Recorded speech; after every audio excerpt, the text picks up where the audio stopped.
bro. We going. It's your boy Red Dawg _ENT. And we back. Today we're here with Jordan versus LeBron, the best GOAT comparison. Hey, I'm gonna go ahead and shout you out, bro. Leave you the information right here.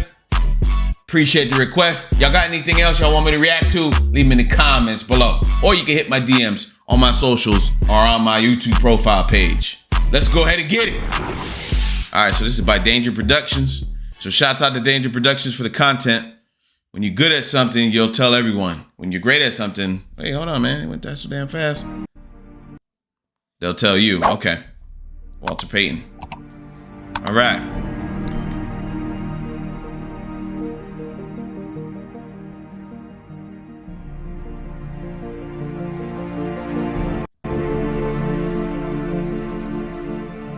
Okay, so I'm interested to see this because we're going to get into this GOAT debate today.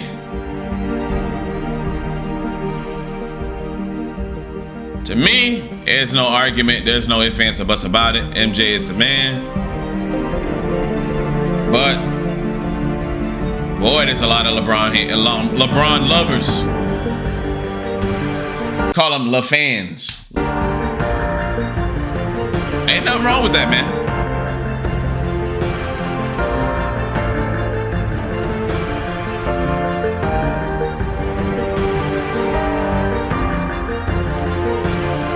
But I just personally feel like, just right off the bat, I personally feel like what Michael Jordan, and I'm not even talking about the 6 championships, 6-0 record, the 9 defensive, all NBA Defensive Player of the Year awards. Now, forget all that. The most, 40 plus games in the playoffs in history or whatever. Forget all that.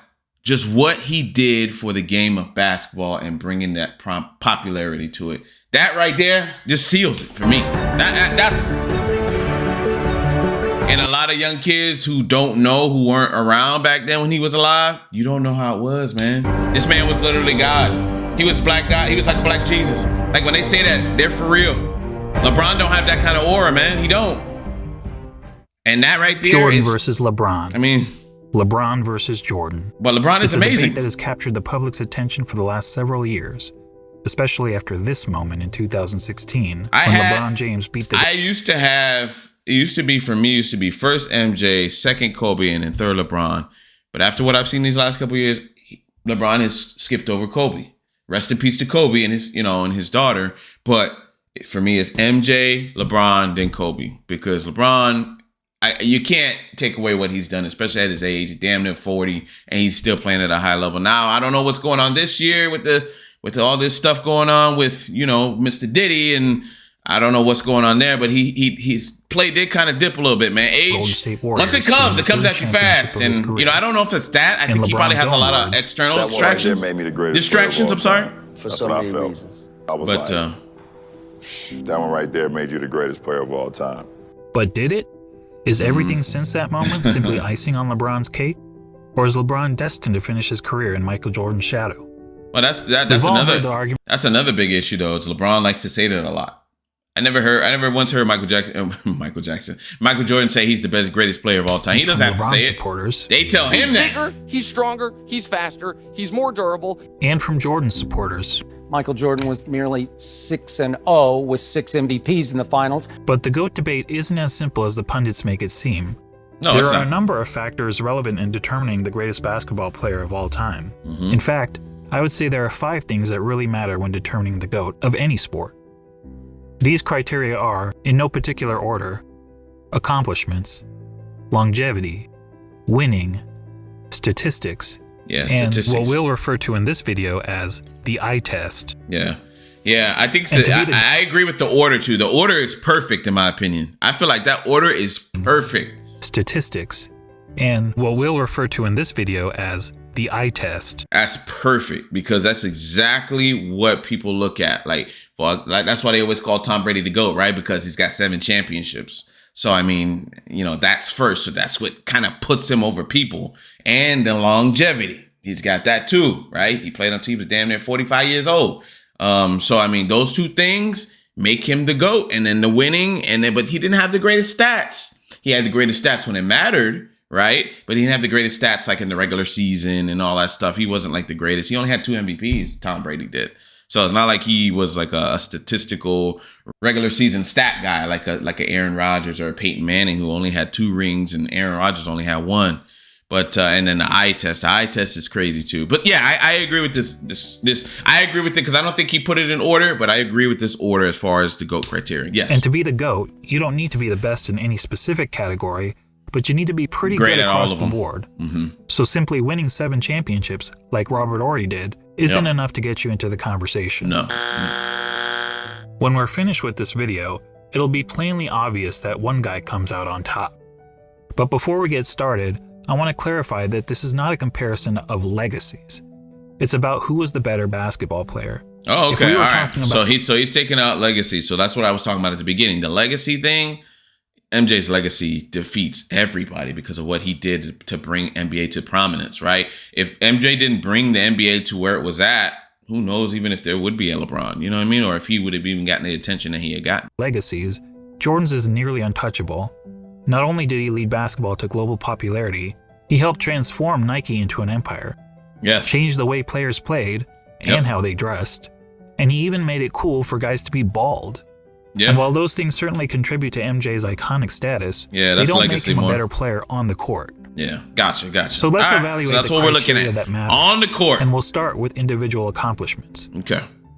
Take a look. Jordan had more regular season MVPs, twice as many finals MVPs, 9 more scoring titles, and several more selections to the NBA's all-defensive team, including once being named Defensive Player of the Year. Yeah, the only one that LeBron has more of is the All-Star team, but that's really just a legacy award for him because that's just a byproduct of him playing longer. That's it. So if Jordan had played 5 more years, he'd have probably like 20 of them. LeBron has more All-Star appearances, but that's largely due to his having played more seasons. Mm-hmm. In fact, when That's taking it. into account retirements and major injuries, Jordan essentially played 13 seasons 13, yeah. compared to 17 seasons for LeBron, Yep. making Jordan's significant lead in accomplishments all the more impressive. Yeah. And that's it to does. say nothing of MJ's brilliant college career, which saw him twice named All-American and once awarded College Player of the Year, at a time when the country's best players actually went to college.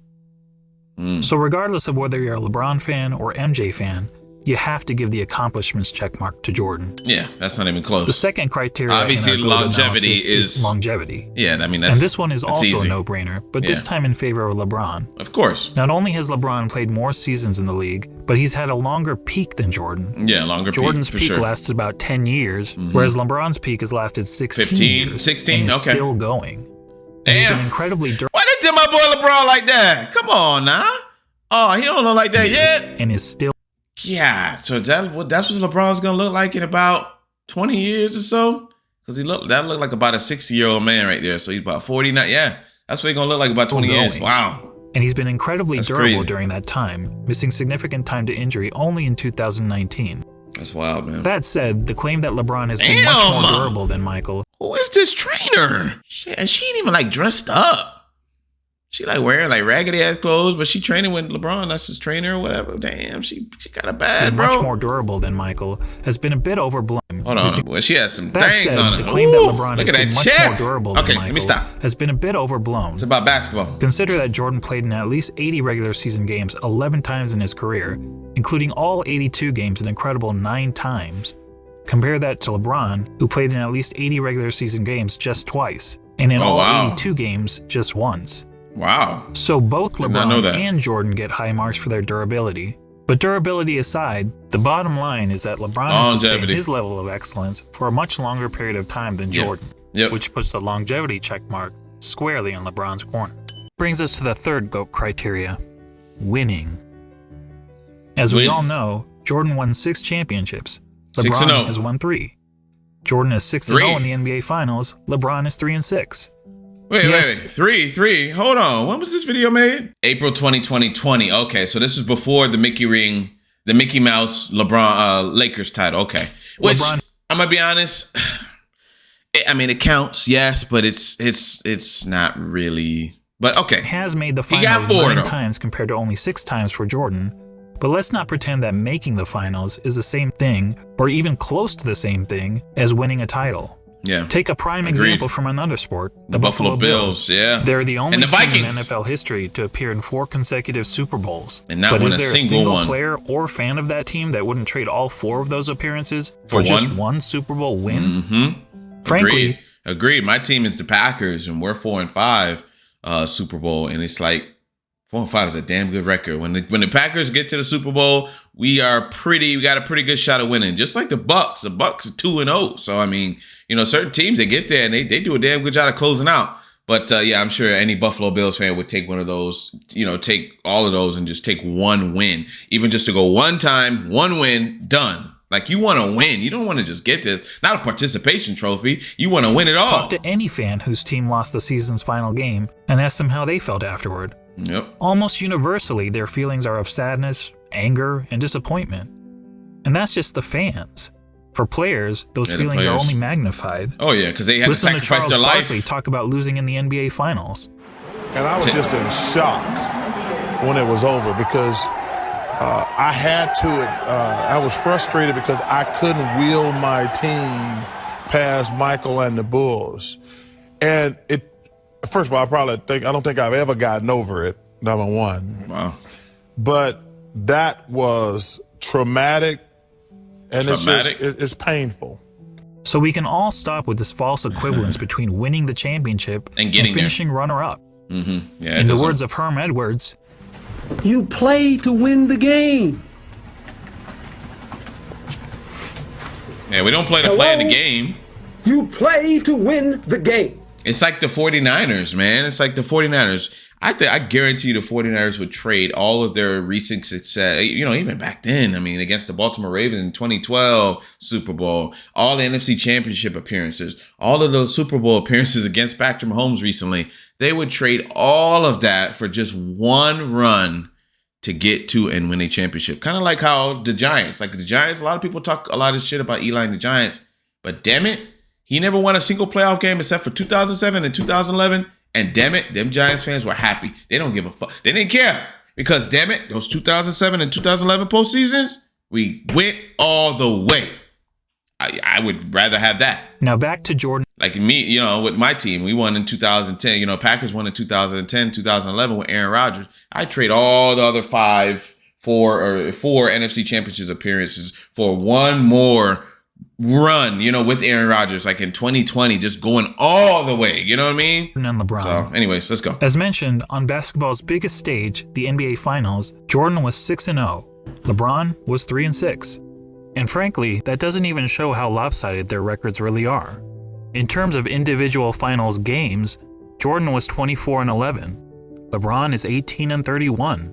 And that's because in 4 of his 6 finals losses, LeBron's team hasn't even been competitive. Wow. Twice he got swept, and 2 other times he lost 4-1. That includes being on the wrong side of the 2 most lopsided finals by margin of loss in NBA history. Of course, LeBron fans will tell you that the only reason for LeBron's poor finals record is that his competition was so tough. is higher, yeah. Yep. Ironically, some of these same fans criticized Jordan for losing early in his career to a Celtics team stacked with 5 Hall of Famers, and they conveniently gloss over the fact that LeBron reached the finals so many times in part because the competition in his own conference was so weak. During the vast majority of his career, LeBron played in what many dubbed the Leastern Conference, because the East was so much weaker than the West. Yeah. On the other hand, during Jordan's playing days, the East was generally considered the stronger conference. Yeah, it was good. As Jordan had to battle through hard-fought rivalries against the Bad Boy Pistons, Patrick Ewing's Knicks, the Shaq Penny-led Magic, and Reggie Miller's Pacers. Reggie Miller, yeah. That said, if you want to blame LeBron's failure in the finals on the level of his competition, I won't argue with you. But let's also not blow it out of proportion. Yeah, if you look at the average number, you can't blow it out of proportion that much. Like, I get that. That part is true, and I agree with that too. I think there are better competitors now, but also it's a little softer now as well. It's a lot softer now. But yeah, the competition is better now. Like, there are a lot of guys that can do what Jordan does now. Versus back then, but it's not as blown out of proportions like some people like to make it seem. Opponents, it's really you'll see not. that LeBron's finals opponents average 60.8 wins per season, whereas Jordan's finals opponents average 61.2 wins per season. Ooh, that's eye-opening right there. So as it turns out, both players face stiff competition in the finals. But a big reason we don't hold the 93 Suns. I mean, people are like, man, that Utah Jazz team that they played back-to-back in 97, 98 was with Karl Malone in them. They was good, man. And John Stockton, they were good, bro. Like, those were some good teams, and they couldn't do it. 96 Sonics or the 98 Jazz in the same regard as some of LeBron's finals opponents. Yeah, they were good. Unlike LeBron's adversaries, Jordan's opponents never actually won the Larry O'Brien trophy. Which goes to my original point. Nobody actually won a championship? That the difference between winning the title and finishing runner-up is huge. And the reason those teams never won the title? This guy. Yeah, I was going to say that's why, because he was 6-0. I'm not trying to say that Jordan's opponents were as good as the Warriors teams that LeBron faced 4 times in the finals. The truth is that Jordan never played a juggernaut quite like that.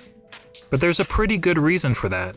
Jordan's Bulls were the juggernaut. They were the team winning 70-plus games. Yep. They were the team with the target on their back every year. And as the Warriors showed us, that's not an easy place to be. Mm-hmm. As great as the Warriors were, they were never able to string together 3 consecutive championships. Jordan's Bulls did it twice. So what's the greater achievement? Beating the juggernaut or being the juggernaut? Or to be more specific, beating the juggernaut 1 time out of the 4 times you faced them? Ooh. Or being the juggernaut year after year after year? And then doing it again. And I was about to say, and then retiring, going to play baseball for a year, and then coming back and doing it again. Year after year after year. Yeah. There's no doubt that LeBron's victory over the 73-win Warriors was the highlight that was of his huge. career. Yeah, that was his biggest win. It's not the first time that an underdog has won the championship. Oh, and yeah. there actually have been much bigger underdogs the who Lakers, ended up winning the title. They lost, yeah. But how many times have we seen a player lead his team to 6 championships in 8 years? Prior to Jordan's Bulls, only Bill Russell's Celtics ever accomplished that feat in the NBA, when they incredibly won 11 championships in 13 seasons. However, back then, there was an average of less than 10 teams in the league, and only a couple rounds of playoffs, so it was considerably easier to win a title. Yeah. And no player, not even Bill Russell, ever had a run of winning 25 of 26 playoff series, as Michael Jordan did. And Michael's pattern of winning goes beyond the NBA. Let's not forget that Jordan has never won anything but gold in the Olympics, and he also earned an NCAA championship, in which he hit the first of 2 iconic championship-winning shots in his career. All that is to say, when it comes to winning, the checkmark clearly goes to Jordan. On to the 4th GOAT criteria, statistics. Okay. This one is a bit more complicated. Yeah, I was about to say, this one is going to be good, because I saw that when I was looking at that list, I'm like, oh, this is going to be good. And it looks like it's one of the longest portions of the video. So this is going to be a good one, because I'm pretty sure statistically, they're probably going to be pretty similar.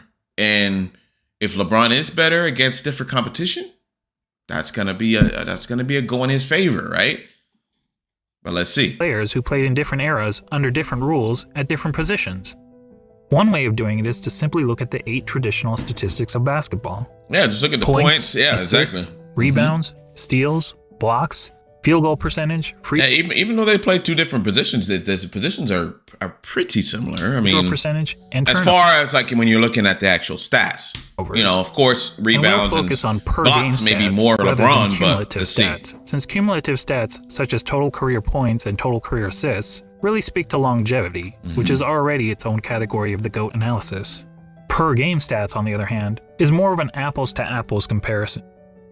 So looking at the 8 traditional stats, we see that Jordan leads LeBron in 5 of them: points per game, steals per game, blocks per game, free throw percentage, and fewer turnovers. And that's crazy that he leads blocking, because it's like LeBron's taller, and what everybody likes to say when they make those GOAT comparisons, he's stronger than Michael Jordan. But damn, that's pretty wild. The other 3, and he stole better. So was LeBron really stronger? Per game, rebounds per game, don't look like it. Field goal percentage. But that's a pretty simplistic way of looking at statistics. What if we instead turn to analytics? Probably the most well-known analytics stat is player efficiency rating, or PER for short. This metric was created by respected basketball analyst John Hollinger to give an overall rating to a player's performance based on traditional stats like the ones we just mentioned. Jordan has led the league in PER 7 times, LeBron 6 times. Jordan has finished top 3 in PER 10 times, LeBron 9 times. Okay. In fact, Jordan has the highest career PER in both the regular season and the playoffs. Okay. Another He's right there, though, with him. stat It's is win close. shares. Jordan has led the league in win shares 8 times, LeBron 5 times. Damn. Jordan has finished top 3 in win shares 11 times, LeBron 6 times. And when it comes to win shares per 48 minutes, Jordan has the highest career rating in both the regular season and the playoffs. Wow. What about box plus That's pretty wild, especially given that Jordan only played 13 years, minus? 13 seasons. Until recently, LeBron was actually ahead of Jordan in career box plus minus. But after the 2017 season gave Russell Westbrook the greatest single-season box plus minus in history by a wide margin, the architect of box plus minus realized that the stat was fundamentally flawed. Okay. So he made some changes to improve its formula. As a result, Michael Jordan now has the highest career box plus minus in both the regular season and the playoffs. And lastly, what about value over replacement player, which on its face seems to favor LeBron James? Okay, yeah, Well, it does. value over replacement player is a cumulative stat, and as previously noted, cumulative stats speak more to longevity than they do game-to-game I was just about to say, dominance. that's because he played That longer, said, yep. according to value over replacement player, Jordan owns 6 of the 9 greatest individual seasons ever played. And on a per-game basis, MJ's career rating in value over replacement player is the highest of all time in both the regular season and the playoffs. Are you noticing a theme here? Yeah. Not only does Jordan beat LeBron in every ratable analytic stat, Yeah. he consistently in less ranks as the time. best ever across the board. Yeah, and he did it in a lot less Before time. we move on from analytics, I want to mention a lesser-known stat called game score, another brainchild of John Hollinger. Game score measures a player's performance in a single game, so it won't tell us who's had the better career, but it does provide insight into who's had the better greatest games? Who's had the best games? Now, we only have game score stats since 1983, so you won't see any mentions of Wilt Chamberlain here. Yeah. That But you said, get all of of Michael the Jordan, 100 though. highest game scores ever recorded, incredibly 19 of them belong to Michael Jordan. In other words, nearly 1 out of every 5 of the best single-game performances over the last 4 decades has been by MJ. That includes the highest game score of all time for Jordan's 69.18 rebound masterpiece. Comparatively, LeBron has had only 3 of the top 100 game scores. When discussing the GOAT, Nick Wright is fond of asking this question. The aliens come down. You have 1 game to save humanity. Who's your first pick in the history of the world? Well, Nick, I think we have our answer. Now that I've And obviously not Michael Jordan right now, right? I picked LeBron right now. Obviously, Michael Jordan, I don't even know if what's going on and when's the last time he touched the basketball. I mean, I don't know what's going on with his health with those, with the last time I seen him, his eyes were all yellow. So I don't know what's going on with him. But yeah, as of right now, LeBron, obviously, he's still playing. He's still just coming off of playing. But obviously, of all time at their peaks, it's MJ. It's not even close. Drowning you in numbers, let's be real. Hardly anyone watching this video knows how to calculate PER, win shares, box plus minus, value over replacement player, or game score. And why should you? This is basketball, not Google hunting. Yeah, what do I need that for? So let's go back to the traditional stats that we all know and understand. But this time, let's add context to them. What do I mean by context?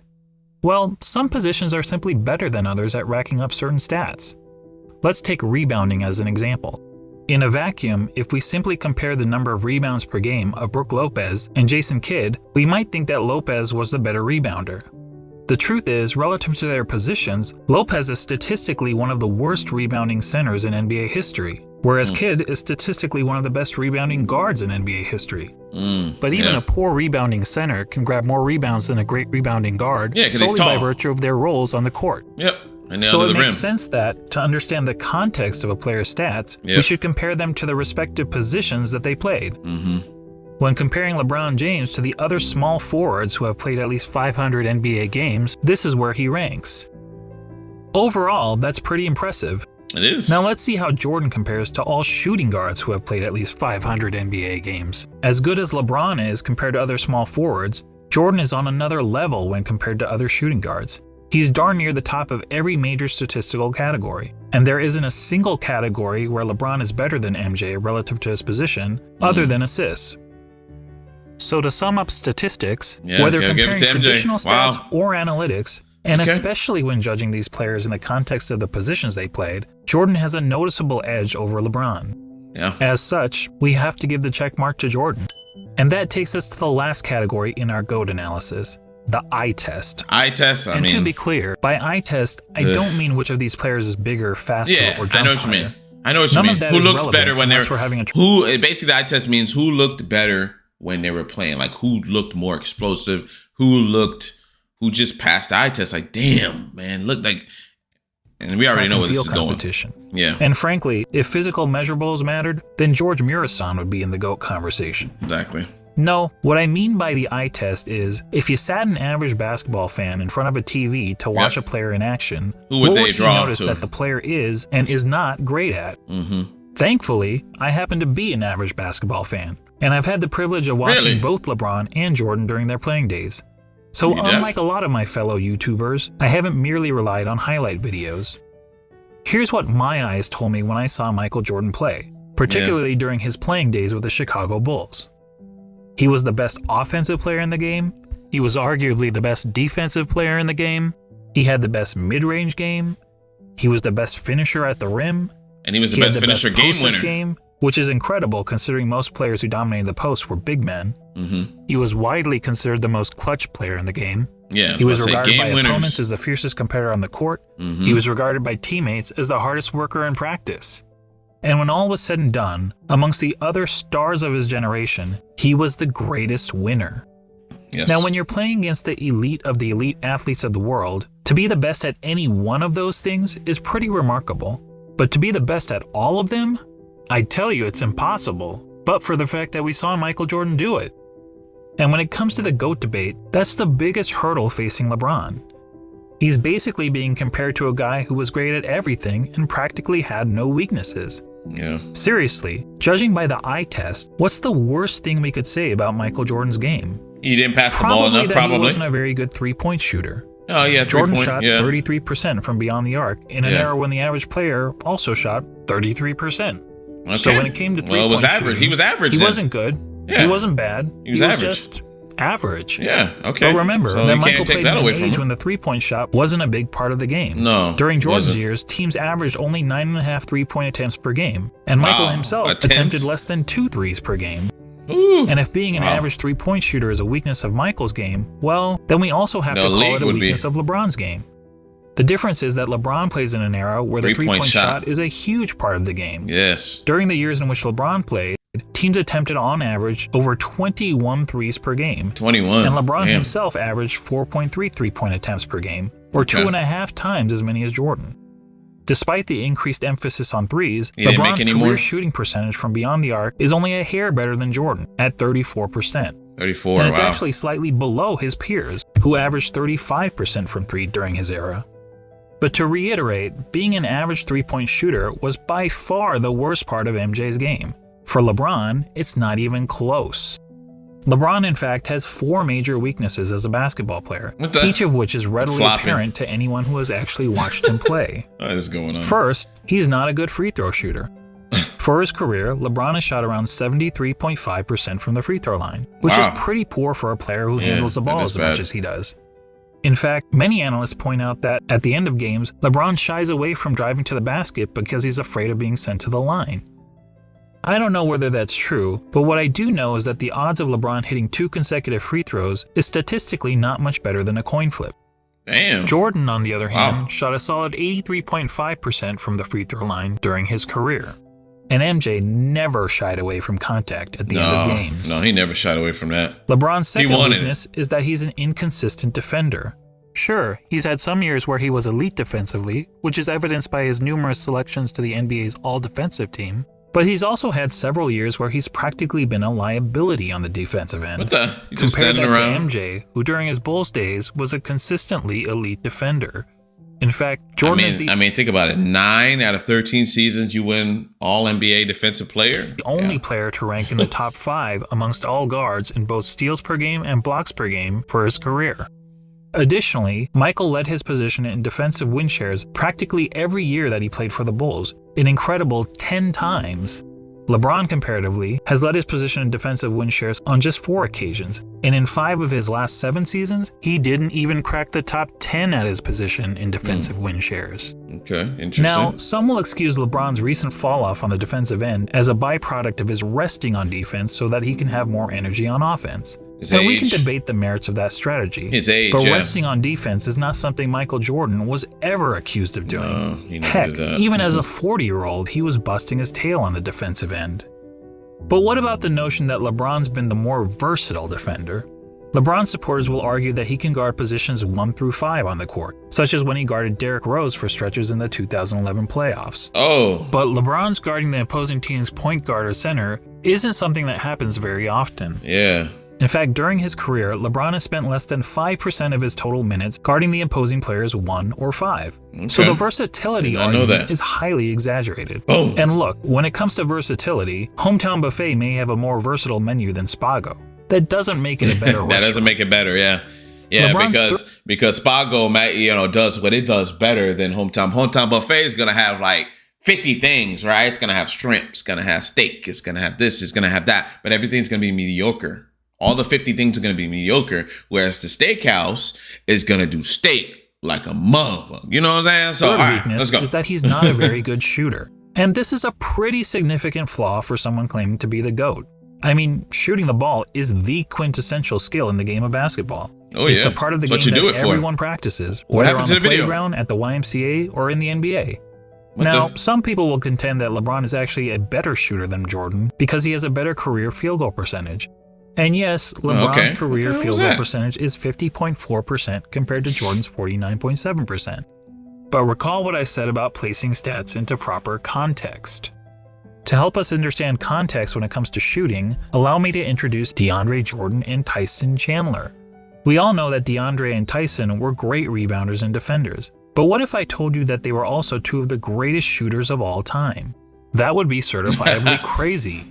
Yet if you look at all the shooting metrics, field goal percentage, effective field goal percentage, Damn. true shooting percentage, both of these guys rank near the top in NBA history. Okay. Of course, there's an obvious reason for that.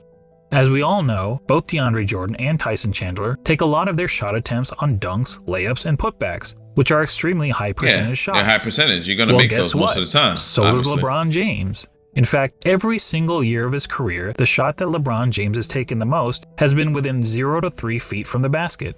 In other words, dunks, layups, and putbacks. Okay. More than 1 of every 3 of LeBron's shots has been within this point-blank range, which is aided by his playing in an era where it's been relatively easy to get to the rim, particularly when compared to the physical era in which Jordan played. Yeah. And just like every other player, LeBron is really effective from 0 to 3 feet, hitting Of over course. 73% of these shots.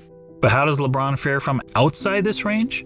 According to basketballreference.com, LeBron's shooting percentage from outside 3 feet is 37.5%. Okay. It's What's even MJ's? poorer in the playoffs where he shoots 35.9%. 5.9. And What's it gets MJ's? even worse in close and late situations. In the last 2 minutes of games where the score is within 5 points, LeBron hits only 31.7% of his jumpers. Okay. Look, it doesn't not take really a a rocket clutch guy. scientist to know that these numbers aren't very good, which is probably why in the 2013 finals, the Spurs' defensive strategy against the Heat was to basically dare LeBron James to shoot. And keep in mind, this was against LeBron in his prime. Mm-hmm. Can you imagine an opposing coach using a similar strategy against MJ? Yeah. Now, LeBron actually credits the Spurs for forcing him to work on his jump shot, but it's not as if his results have gotten much better since then. Ooh. Here's LeBron's shooting percentage from outside 3 feet over the last 6 years. Yikes. Well, I'll give him this. He is consistent. For comparison, consider Damn. that in the last year of Michael Jordan's career, as an aging player on the Washington Wizards, Jordan shot close to 42% from outside 3 feet. Wow. While that's certainly not great, No, it means but that it's a lot even as better a than LeBron. 40-year-old shell of his former self, Yeah. Jordan was still a better shooter, a far better shooter than LeBron James. Unfortunately, Basketball Reference doesn't have advanced shooting metrics from Michael's Bulls days, when he Oh, was a really? significantly more efficient scorer. Oh, that But sucks. few would argue that Michael was anything but a lethal jump shooter Of when he was course. wearing red and black. Oh, yeah.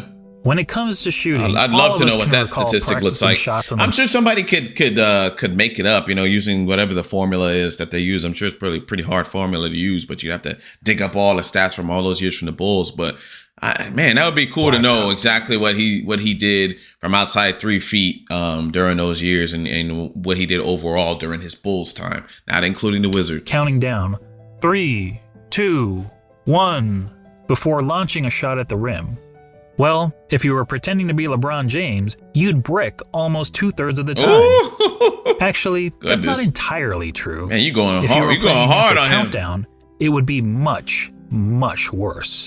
To the last major weakness of LeBron's game, his performance, or more accurately, lack of performance, in the clutch. Remember when people were praising LeBron for making a couple of buzzer beaters in the playoffs 2 years ago? They used these stats to claim that LeBron was better in the clutch than Jordan. But look at these numbers carefully. What stands out to you? How about this? People were using a sample size of less than 1 shot per season to make the case that LeBron was more clutch than Jordan. That would be the equivalent of polling just 100 people in the country to try to predict the winner of the next presidential election. So let's use more telling stats, shall we? Here's a situation that's often used to determine a player's clutchness. 5 seconds to go in the fourth quarter or overtime, and your team needs a bucket to either win or tie the game. It answers the age-old question, who do you want taking the last shot with the game on the line? It turns out that in the regular season and playoffs combined, LeBron has taken 94 such shots. Oh, man. That's a pretty good sample size. Yeah. And how many of those 94 shots has LeBron made? 19, for a shooting percentage of 20%. Let me repeat that. 20%. Wow. Guys, that's not bad in the clutch. That's atrocious. Michael Jordan in the same situation What is shot it? roughly 50%. 50%, so a coin Yes, flip. that's right. Jordan's performance under pressure was the same as it was throughout the rest of the game. Yeah. And that, my friends, is the definition of clutch. Yeah, basically a So coin there flip. you go. When it comes to the eye test, our eyes tell us that one player, Michael Jordan, is Yeah. great at everything and has practically no weaknesses. And the other player, LeBron James, while also having a ton of strengths, has several obvious flaws to his game. And when all is said and done, after analyzing the 5 key factors of being the GOAT, Jordan gets 4 check marks to LeBron's 1, making this GOAT debate, well, not much of a debate at all. Wow. Now, don't get me wrong. I'm not saying... And then, like I said, talk about legacy, and then it's over. I mean, that whole part there, it makes it not even a no that contest, LeBron man. James is a bad We player. shouldn't even be He's having a this discussion then at that phenomenal point. player. Personally, I have him on basketball's Mount Rushmore, Yeah, along he's with great. Jordan, Kareem, Wilt Chamberlain, and Bill Russell. Okay. He's just okay. not Michael Jordan. And just to underscore how good MJ was, let's ignore LeBron and Jordan for a minute and focus on the other 3 players highlighted here, Kareem, Wilt, and Bill Russell. Most would agree that these are the 3 greatest centers in NBA history, and each of them has a strong case to justify his standing among basketball royalty. Wilt is an all-time great because he was an offensive force of nature, and he holds a ton of NBA records. Russell is in the conversation because he was a dominant defender and a perennial champion. Kareem also led his team to numerous titles, and in terms of individual awards and accolades, was the most decorated of the 3. Not to mention, he had the NBA's most unguardable shot. Now imagine a center that had all the best qualities from these 3 titans. A player like that would be the basketball equivalent of Thanos. Now add to that player the highest level of intangible attributes, such as a tireless work ethic, unmatched killer instinct, and an ability to deliver in the clutch. And now you'd essentially be looking at Thanos with all of the Infinity Stones, and no one would question whether this player was the greatest of all time. But the truth is, we don't have to imagine such a player. I was about to say. That player already Michael existed. Jordan. Yeah. He just happened to be a shooting guard, not a center. Yep. When you think about it, Michael Jordan is the real-life version of an overpowered video game character. He had all the qualities we look for in a superstar athlete, and he had it in spades. He's basically Babe Ruth, if Babe Ruth played defense like Willie Mays. And that's why, even in comparison to the other all-time greats, he is truly in a class of his own. Simply put, he's the GOAT.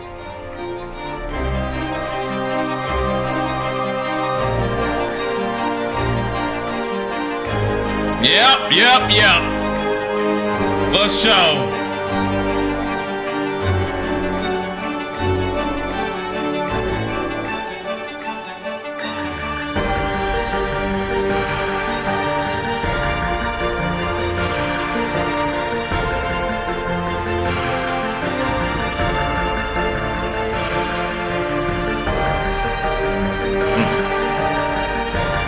Hey, yeah.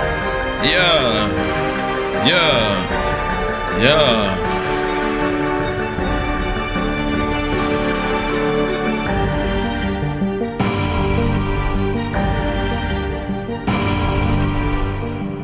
Nice. And he didn't play long, and that's the crazy part. I mean, he didn't even play that long. It went by really quick. GOAT. Thanks for watching. This was my first video. So, this your first video, But Danger if you want me to P? make more content like this, please subscribe to my channel. Oh, man, Danger P, man. Congratulations, man. That's your first video? Hey, man. Shit. And obviously, this was in 2020, so I'm sure he's got plenty of stuff. And please go ahead and consider subscribing for more lit content. I got all kind of stuff, man. I do, you know, reaction videos. I do gaming videos. I do skits. I do football skits. I do gaming skits. I do a little bit of it all, man. And I would love for you to come to the ride with me to 10K. But that's all I got for y'all. Y'all have a good one. Peace.